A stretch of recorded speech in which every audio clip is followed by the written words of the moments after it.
Welcome to the adventure, Street Rager 2. No, that's You not ruined right. it. You're 5 seconds in and you ruined it. It's Streets of Rage 1. What are you on about? Mortal Rager? The city was once a happy, peaceful place until Ray ruined the intro. Streets of Rage, great game. Round 1, start. Round 1. Fight! Right, so which button do we not push that brings in Triangle. the car? Triangle. Oh, I just groped you. Fresh! Is this the one that you can, like, instead of doing the whole combo, you time it and they just get stuck? That sounds right. Did you have this back in the day, on the original? I used to go to a neighbour's house to play it. I played a lot more of 2, I think, than I did of this one. I had the Game Gear version of this as well. It was awesome. How did it look? Surprisingly good. Was it like the Double Dragon where it was like a very squished screen? Or did they keep the same sort of resolution but lower the quality? I think it was the second thing. Anyway, these beat 'em ups in the 90s, and I guess the late 80s as well. This was my go-to.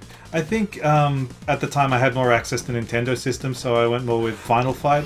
Yeah, But I always right. thought this was a better game. Or better series, anyway. I don't know, the third one had a kid on rollerblades. They sort of lost me there. I didn't play the third one until much later.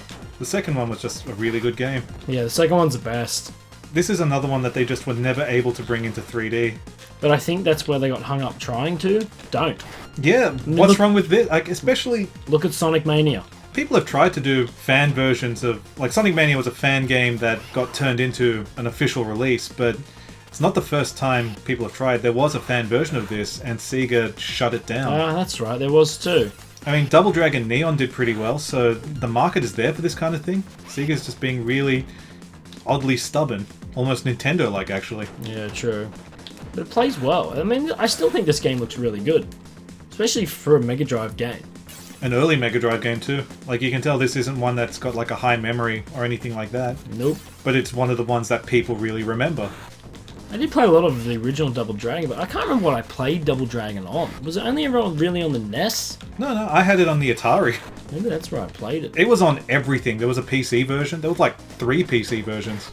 I don't remember which one I played though, but Double Dragon was one of the first games to get, like, hyper-saturated in the market, I think. Wasn't there a Dreamcast game which was going to be a new Streets of Rage, but then got retooled as something else? no, they released a weird tech demo, and it didn't really go anywhere. Was that for the Dreamcast? Yeah, Yeah. yeah, there was a tech demo or something that came out a few years ago.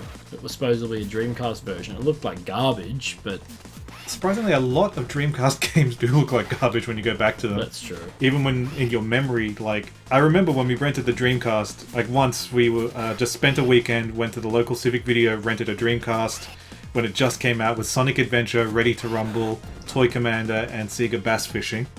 Yeah, that's right. And our jaws were on the floor for Looks Sonic amazing. Adventure. At the time, it looked incredible, but now it's like, that's such an ugly game. A lot of that stuff is. And broken, too. It was never really that great. It But was- it was good enough. It was dazzling at the time, because there was nothing like it.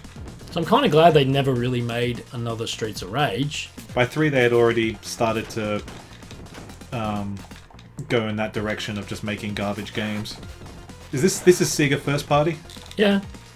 Yeah, the soundtrack in this game's really good, and I think the second one might have an even better soundtrack. The second one is... I've actually been playing through the second one on my phone recently, of all things. Of course, the problem is the bloody Buttons, touch controls. touchscreen, yeah. And it's not as responsive at all. I guess there's only so much you can do on iOS. I don't think I ever played Final Fight. Ever? I'm not sure I have. Was that the one that the Super Nintendo was missing 2-player mode? Yeah, and one of the 3 characters. And then they released Final Fight Guy, which had the missing character, but then took out the main character from the first version. Cody and Yeah. something. What? Why would you do that? I always wondered about that because I thought surely the Super Nintendo... I know it's got a weak processor, but surely it can handle, if not 2 players, then at least having 3 selectable characters. I think it's one of those cases where they were just too cheap to... They rushed it out. Yeah, because the Super Nintendo was certainly capable of that. That one always weirded me out. I mean, you got Street Fighter Alpha 3 on the Super Nintendo at one point. That's true. Although apparently that thing overheats like crazy. I actually started playing Double Dragon Neon lately, which is embraces its 80s roots in the soundtrack, in the visuals, even in little collectible cassette tapes. Yeah. They could do something similar with Streets of Rage and the 90s. Certainly, it's 90s as hell to begin with. Oh yeah, for sure. I mean, it feels like the thing maybe Sega would be... I mean, you pointed out Sonic Mania, which has been huge for them. Maybe they'd be open to that kind of thing if it's a proven moneymaker. So Sega has a track record of actually going to their audience for this kind of retro release. And it's not like they come up with original IPs much these days. No, not at all. What was the last new one they did? Is in a new Sega IP. Yeah, and the newest one I could think of was maybe the Yakuza franchise. Yeah, it's a few years old now. They're doing pretty well with that series, actually. Oh yeah, well the Yakuza games are great. What the hell does that have to do with Streets of Rage? Talking about Sega. No, Streets of Rage. Actually, that is a modern Sega 3D beat 'em up. Because there is a In lot a of weird way, actually, you're right, yeah. there is a lot of Well, fighting. they got that right, so why Yeah. haven't they done another one of these? Or even like... Actually, they had a crack at Altered Beast and Ugh. Golden... Yeah, but Golden Axe also had one. Beast Rider. Yeah, and maybe that's why they're not willing to do it so much, because those games were rubbish. Yeah. Has Sega ever really managed to successfully migrate 2D to 3D? Nope. Outrun? But you can see why that worked. Well, yeah, because that doesn't involve any actual fundamental redesign of the game fundamentals. Yeah. Fundamentally. Sounds fun. And Mental. mental. And the mental. You just look like they're having a seizure. Yeah, this is very much an early title. You can see it in every part of this. Still fun. This Just is great. Plays quite well. I think this second game has like a massive overhaul in the graphics. Like it gets way better. I think this looks pretty good for what it is for the 16-bit era. well, it just shows you that a game doesn't have to look amazing just to be fun. If I'm not mistaken, if you were to turn on Final Fight, don't all the enemies pretty much look exactly the same as these ones? Oh yeah, but Like they're heavily just copies? asset rip-offs were such a common thing back then. I guess people just didn't care as much. The industry was smaller, so you could get away with stuff like that. It's an interesting part of the Sega-Nintendo rivalry. Like, sometimes it felt like it was very hostile, but at other times it felt like it was friendly. I think it was always hostile, but just some things just slipped under the radar and they didn't bother with it. Well, it's obvious who won. I remember, Sony?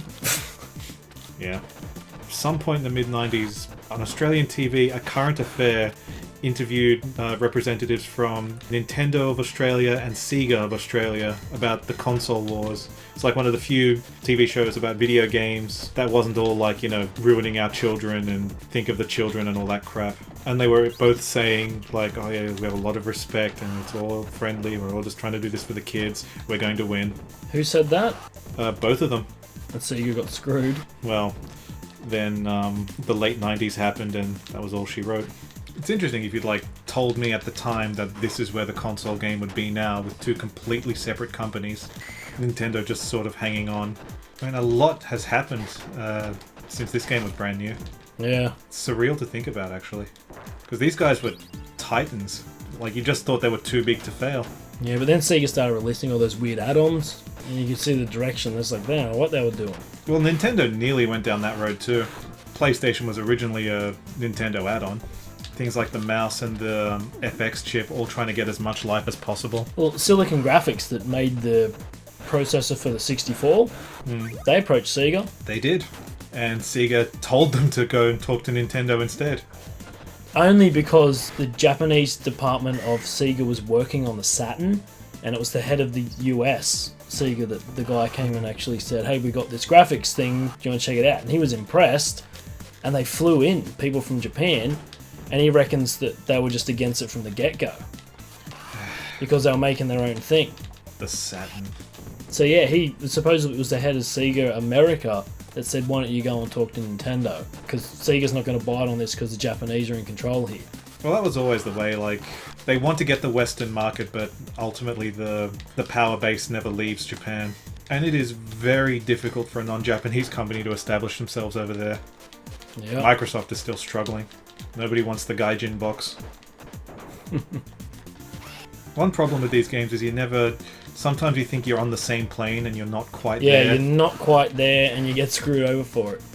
Like you'll start punching midair and then get stuck in that animation. Yep. That is always one. That's one thing where 3D could have made this better. It's baffling to think how they have what is clearly a good formula, something that 3D in theory could only enhance, and yet they've fumbled at every chance they've had. I guess was it Zombie Revenge? Yeah, that's one Was for you. a 3D attempt at this, but this plays a lot tighter than that did. Oh, I'm out. Yeah, I'm out. No continues. I played a lot of Double Dragon. What system did I have? I had an Atari 2600 and an Amstrad CPC, I think it was called. Yeah, I never had a Mega Drive or anything at that point, so I'd always play this at other people's houses. Yeah, same. Never did finish it by myself at that point. Is that it? That's it. That's it. Okay, we're I'm done. surprised there's like not more indie fighters like this in this day and age. Double Dragon Neon did pretty well. It did well enough that they actually tried to make another Double Dragon sequel, which sucked. So there's just nothing like that these days. I think there is a market for it, it's just nobody's, I don't know, I guess it's forgotten. People just don't think about these kinds of games anymore. So I guess in summary, Streets of Rage is great. I believe the second one is great. I don't really remember the third one much. So we Why should aren't play the there- third one, is what you're saying? Well, no, I'm saying why aren't there more of these games? Sega made a lot of mistakes. Yeah, let's check some more of them out. Come back soon, everybody. Wasn't that fun? Did you enjoy it? Let us know. Click that like button, click subscribe, leave a comment, blah blah blah. You know how it works. It's on every video, so just do it. Help us out. Come on. Do it. You know you want to. See you on the next adventure.